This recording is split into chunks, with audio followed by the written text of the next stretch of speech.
Hello everyone.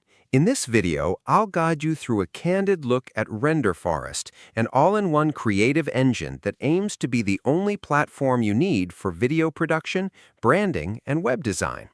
If you're a small business owner, a freelancer, or a creator who needs professional-grade visual assets but lacks the time to master complex software like Adobe Suite or Blender, Renderforest is designed exactly for your workflow.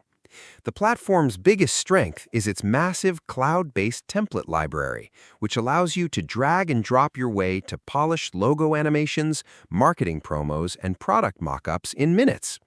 Its recent integration of artificial intelligence tools has significantly boosted its utility, letting you generate scripts, voiceovers, and even entire video scenes just by typing a prompt. However, leaning heavily on this platform comes with some unavoidable trade-offs that you need to be aware of.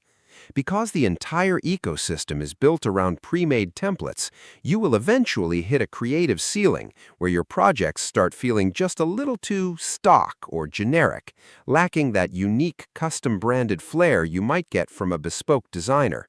Additionally, while the interface is incredibly intuitive, power users often report frustration with the rigid editing environment, where fine-grained control over frame-by-frame animation, complex transitions, or layered audio mixing remains surprisingly limited. Technical hiccups can also occur, with users occasionally experiencing rendering delays or synchronization issues during preview, which can disrupt your rhythm during tight project deadlines. Ultimately, Renderforest is an absolute powerhouse for rapid-fire, high-quality branding and quick social media content for non-designers.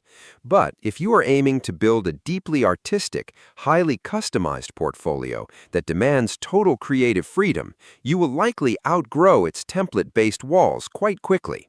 Subscribe the channel for more videos.